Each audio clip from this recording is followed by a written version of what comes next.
तो आज जिस मूवी को हम एक्सप्लेन करेंगे उसका नाम है मैड। अब फिल्म शुरू होती है और हम एक लड़के रोमेन को देखते हैं जो एक ड्रग डीलर के पास आया है पार्टी के लिए नशा खरीदने, क्योंकि आज उसका बर्थडे है जिसके लिए उसने पार्टी रखी है। अब यहाँ से नशा लेने के बाद रोमेन अपने डैड की आलीशान कार में आकर बैठ जाता है। वो गाड़ी चलाते हुए सिगरेट पी रहा था जिसे फिर वो गाड़ी में ही फेंक देता है। पर तभी उसे ख्याल आया कि ओ माय गॉड कि मैंने इतनी बड़ी गलती कर दी, गाड़ी के अंदर ही सिगरेट फेंक दी। इसलिए वो जल्दी से कार को रोककर उतरा और सिगरेट बाहर फेंकने लगता है। लेकिन तभी एक लड़की भागती हुई आई जो उसकी गाड़ी से टकरा गई थी। लड़की के सर पर पट्टियां बंधी हुई थी जो घबराते हुए फौरन आकर रोमेन की गाड़ी में बैठ जाती है। लड़की देखने में काफी अजीब लग रही, उसके कपड़े भी गंदे थे और ऐसा लग रहा था जैसे वो किसी लैब या फिर किसी हॉस्पिटल से भाग कर आई हो, जो हद से ज्यादा डरी हुई थी। साथ ही उसका बर्ताव भी अजीब होता जा रहा था। अब रोमेन उससे पूछता है कि आखिर तुम्हें क्या हुआ है, पर वो कुछ बोलने की हालत में नहीं थी और बस रोती ही रहती है। तब उसकी मदद करने के लिए रोमेन इमरजेंसी नंबर पर फोन करने लगा, लेकिन उसने नोटिस किया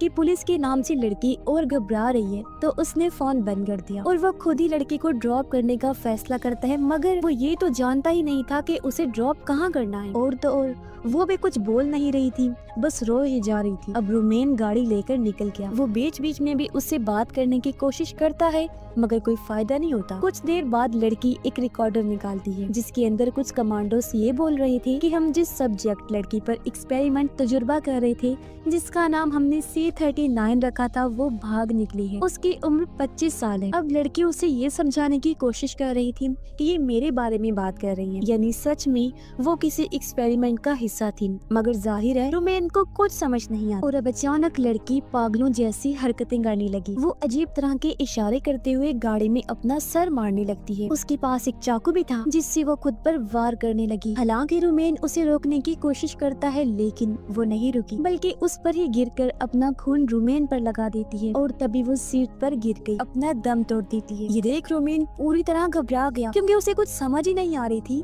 कि मेरे साथ बर्थडे वाले दिन क्या हो गया है और अब मैं क्या करूं। वो उसे उठाने की कोशिश करता है लेकिन जाहिर है इसका कोई फायदा नहीं था। अब किसी तरह वो बाकियों की नजरों से बचता हुआ गाड़ी अपने गैराज में ले आता है। एक बार फिर उसने लड़की को चेक किया मगर वो नहीं उठी। रोमेन की घबराहट से हालत खराब होने लगती क्योंकि एक तो वो खुद भी खून में लथपथ था, ऊपर से उसकी गाड़ी में एक लाश है जो बहुत ही खतरनाक बात। उसे पार्टी में जाना था और ये उसके साथ क्या हो गया। खैर अब खुद को संभालते हुए वो सबसे पहले नहाने गया। नहा कर आने के बाद वो खुद को ही कोसता रहता है कि काश मैं गाड़ी ना रोकता तो आज मेरे साथ ये सब ना होता। तभी उसके डैड की कॉल आई जो रोमेन से पूछ रहे थे कि गाड़ी वगैरह सब ठीक है ना, जिससे हम समझ पाते हैं कि उसके डैड को गाड़ी कितनी प्यारी है। और इसी वजह से जब रोमेन ने गाड़ी में सिगरेट फेंकी तो उसने फौरन से गाड़ी को रोक दिया और उसके साथ ये सब हो गया। अब यहाँ वो अपने डैड को ऐसे जाहिर करवाता है कि गाड़ी बिल्कुल ठीक है और फोन रख देता है। वो गाड़ी को चेक करने लगा लेकिन वो लड़की वहाँ से गायब थी, जिसका मतलब था कि वो मरी नहीं थी,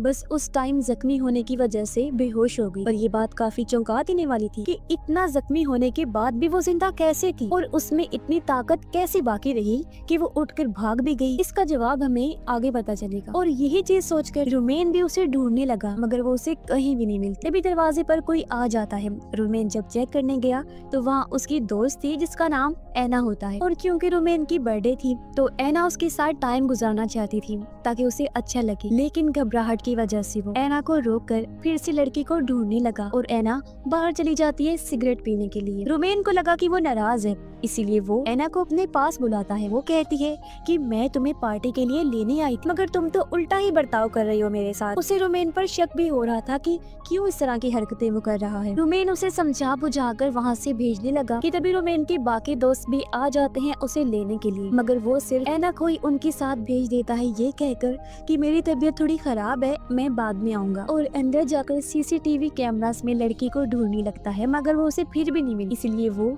बाहर आ गया जहाँ उसके दोस्त अभी तक नहीं गए थे, इसलिए रोमेन उनके साथ जाने लगता है। रास्ते में भी रोमेन अजीब बर्ताव कर रहा था और पार्टी में आने के बाद भी उसे कुछ ठीक नहीं लग रहा था। वो लड़की ही बस उसके दिमाग में घूम रही थी। एना को भी कुछ समझ नहीं आती कि आखिर चल क्या रहा है। तब उसकी बाकी दोस्त पूछ ही लेते हैं कि रोमेन आखिर तुम्हारे साथ क्या हुआ है, मगर उनकी बात का जवाब दिए बगैर वो एक रूम में आ जाता है। ऐना अपनी दोस्त के साथ बाथरूम में जाती है। कुछ देर बाद जब वो वहाँ से चली गई तो उसकी दोस्त के पास रोमेन आ गया, यानी कि रोमेन ऐना को धोखा दे रहा था। इसी बीच ऐना की दोस्त देखती है कि रोमेन की आंखें चमक रही हैं, जिससे वो काफी घबरा गई। इस बारे में रोमेन को बताती भी है तो वो अपनी आंखें शीशे में देखने लगता है। वो फिर पागलों की तरह अपनी गर्दन हिलाने लगता है। तभी उसके डैड की कॉल आई जो कहते हैं कि कुछ देर पहले घर का अलार्म बजा है और मैंने कैमरा फुटेज में किसी को घूमते हुए भी देखा है। मैं घर पर नहीं हूँ तो तुम जल्दी से घर जाकर देखो कि आखिर क्या माजरा है। तब रोमेन घर जाने के लिए निकलने लगा, जिस बीच हम भी उसकी चमकती हुई आंखों को नोटिस कर लेते हैं, जो इस बात की तरफ इशारा था कि जरूर उसके साथ कोई गड़बड़ हुई है। वो जब बाहर आया तो उसका दोस्त जबरदस्ती उसे पार्टी में डांस करने का कहता है। इससे रोमेन को इतना गुस्सा आया कि वो अपने ही दोस्त को बुरी तरह पीट के रख देता है। तभी इनके बीच में ऐना की दोस्त आकर लड़ाई छुड़वाती है, लेकिन रोमेन उसे भी मारता है और फिर एक साइकिल लेकर घर आ जाता है। उसने जब अलार्म बंद किया तो उसके डैड की कॉल आई जो कहते हैं कि क्या कोई चोर घुस आया था और घर से कुछ चोरी तो नहीं हुआ है। रोमेन कहता है कि नहीं, कुछ भी चोरी नहीं हुआ, मगर उसके डैड अजीब तरह से हंसने लगे, यानी उनके साथ भी कुछ अजीब हुआ था। अब रोमेन फोन बंद करके अंदर आ गया, जहाँ उसे वही रिकॉर्डर मिलता है जो उस लड़की के पास था जिस पर लैब में एक्सपेरिमेंट किया जा रहा था, और वो रिकॉर्डिंग अभी भी उसमें चल रही थी। रोमेन घर में जगह जगह खून के निशान देखता है, जिनका पीछा करते करते वो बार टब तक पहुंच गया, जहां वो लड़की उसे बैठी हुई मिलती है जो अभी भी चाकू से खुद पर वार किए ही जा रही थी। रोमेन जल्दी से चाकू छीनकर दूर फेंक देता है, जिसके बाद वो फिर से घबराने लगा। तभी वो लड़की अपने अंदर से एक डिवाइस को बाहर निकालती है, जो देखकर तो रोमेन के होश उड़ गए। उसे कुछ भी ठीक नहीं लग रहा था, इसलिए वो भागने लगा, मगर तभी वो खिड़की से कमांडोज को देखता है जिन्होंने ही लड़की पर एक्सपेरिमेंट किया था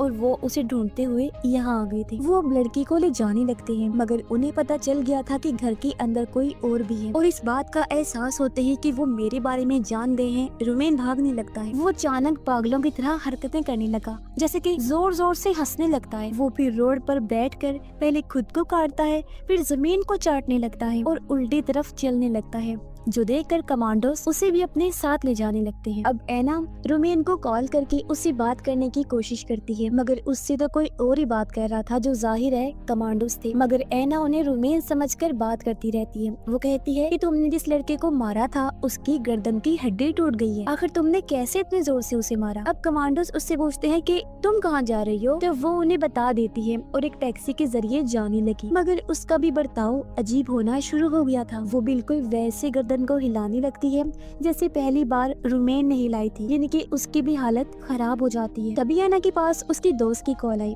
तब ऐना उसे बताती है कि मेरे साथ भी कुछ ठीक नहीं हो रहा है, अजीबोगरीब चीजें मेरे साथ भी हो रही हैं। फिर अचानक वो रोते हुए फोन बंद कर देती है। तभी वो नोटिस करते हैं कि कोई उनका पीछा कर रहा था, जो और कोई नहीं कमांडोज ही थे। ड्राइवर उतरकर उनसे पूछने लगता है कि आखिर तुम हमें फॉलो क्यों कर रहे हो, लेकिन वो ड्राइवर को ही मार देते हैं। ऐना ये देखकर डर गई और अब वो खुद ही टैक्सी को चलाने लगती है, लेकिन एक जगह पर आकर उसने टैक्सी रोक दी थी। वो भी अजीब तरह से सड़क पर चलने लगी, जहाँ वो लोग अभी भी उसका पीछा कर रहे थे। ऐना जब भागने लगी तो वो लोग लगातार उस पर शूट करते हैं, मगर हैरत वो फिर भी नहीं रुकी, भागते जा रही थी। वो एक क्लब में आकर लोगों से मदद मांगती है, पुलिस को कॉल करने का कहती है। फिर वो बाथरूम में जाकर अजीब तरह से शीशे में पहले खुद को देखती है, फिर अपनी चोट देखकर रोने लगती है। तभी उसके पास ऐना की दोस्त की कॉल आई, जो उसे बुला रही थी कि स्टेशन पर मिलने आओ, मेरे पास बाइक है, हम भाग निकलेंगे। तभी कमांडोज क्लब में भी आ गए और यहाँ सभी लोगों को शूट करके मार देते हैं, जो देख ऐना खिड़की से कूदकर बाहर आ गई और अपनी दोस्त की बताई हुई जगह पर जाने लगती है। तभी हम देखते हैं कि उसकी आंखें भी चमक रही हैं और वो पागलों की तरह बर्ताव करने लगी थी। रास्ते में एक लड़की पर वो हमला कर देती है,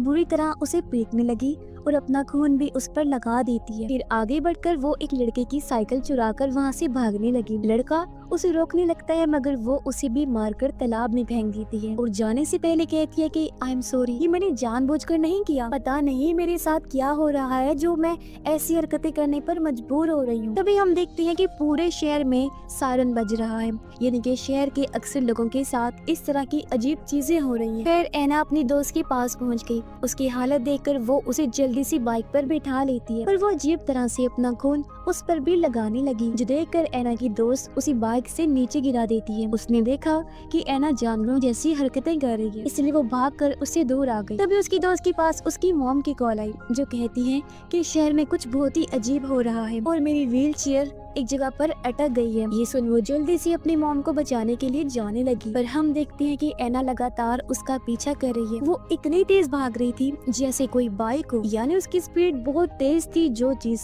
काफी हैरान करने। अब उसकी दोस्त अपनी बिल्डिंग में पहुंचकर लिफ्ट के जरिए अपने घर जाने लगती है, मगर बीच में ही उसकी लिफ्ट रुक गई। इससे एना की दोस्त घबराने लगती है। तभी वो बाहर एना की आवाज सुनती है, जो बिल्डिंग के लोगों को मार मार कर खा रही थी और उनके चीखने चिल्लाने की आवाजें आ रही। तभी उनमें से एक कमांडो की आवाज भी उसे सुनाई देती है, जो कहता है कि शहर में एक तरह का वायरस इन्फेक्शन फैल गया है। अगर तुम उससे इन्फेक्टेड नहीं हुई, यानी कि उसकी लपेट में नहीं आई, तो हम तुम्हें बचा सकते हैं। तभी लिफ्ट एक बार फिर चलने लगी और वो अपने फ्लोर पर पहुंच जाती है, लेकिन घर आकर उसने देखा कि एना उसकी मोम को खा रही है और उनका पूरा सर ही उसने गायब कर दिया था खाकर। घबराते हुए उसकी दोस्त वहाँ से भागने लगती है, जहाँ तभी उसके सामने एक कमांडो आ गया जिसने मास्क पहना हुआ था। वो एना की दोस्त को पकड़कर उसकी आंखों को देखने लगा, ये चेक करने के लिए कि कहीं ये इन्फेक्टेड तो नहीं, लेकिन वो इन्फेक्टेड फिलहाल नहीं हुई। इसलिए कमांडो अपना मास्क हटाती है, यानी कि वो एक लड़की। वो उसे वही रुकने का कहकर एना को मारने जाती है, मगर उल्टा एना ने ही उस पर हमला कर दिया था। लेकिन जैसे तैसे कमांडो उसे मार देती है। उसने कई बार एना के सर पर शूट किया, जिससे उसके सर का बुरा हाल हो गया था। लेकिन जाहिर है इसी कमांडो खुद भी इन्फेक्टेड हो गई थी, क्योंकि उसके पैरों पर एना का खून लग गया था। यानी कि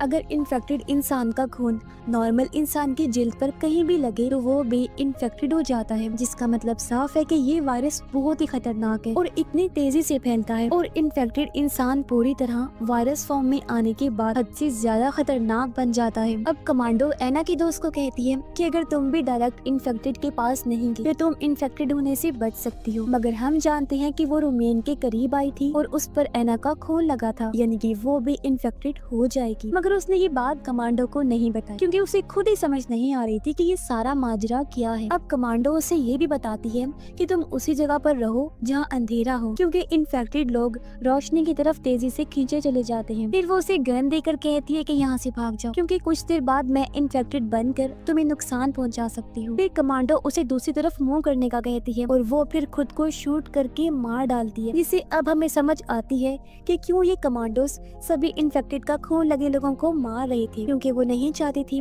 कि ये वायरस पूरे शहर में फैले और इससे तबाही हो। लेकिन हमें पता है कि ऐसा तो हो चुका है और अब देखते ही देखते एना की दोस्त भी इन्फेक्टेड होना शुरू हो गई थी। उसका बर्ताव बदलने लगा, वो पागलों की तरह हंसने लगती है और हम सुन पाते हैं कि पूरे शहर में तबाही मची हुई है। अब यहाँ हमें पता चलता है कि वो पहली लड़की यानी कि एक्सपेरिमेंट की सब्जेक्ट C39, उसकी वजह से ये वायरस पूरे शहर में फैला। उसने सबसे पहले रोमेन को इन्फेक्टेड किया अपना खून लगाकर, फिर उसके कांटेक्ट में आने से बाकी दोस्त हुए और उनके जरिए ये वायरस आगे लोगों में भी फैलता गया और पूरा शहर इसकी चपेट में आ गया। अब कमांडोस ये एक्सपेरिमेंट गवर्नमेंट के कहने पर कर रही थी, ताकि वो इंसानों को सुपर फास्ट सोल्जर बनाती जो बहुत ही ज्यादा पावरफुल होंगी। उन्होंने अपने सब्जेक्ट को इस तरह डिजाइन किया था कि उसका खून लगने से बाकी लोग भी उसके जैसे ही सुपर फास्ट पावरफुल बन जाएंगे। लेकिन यहाँ एक अच्छी चीज होने के साथ साथ भयानक भी हो, यानी कि वो लोग पावरफुल तो बने मगर किसी उल्टे असर की वजह से वो इतने खतरनाक बन गए, यानी इन्फेक्टेड हो गई कि खुद को और बाकियों को काट काट कर खाने लगे। और क्योंकि ये चीज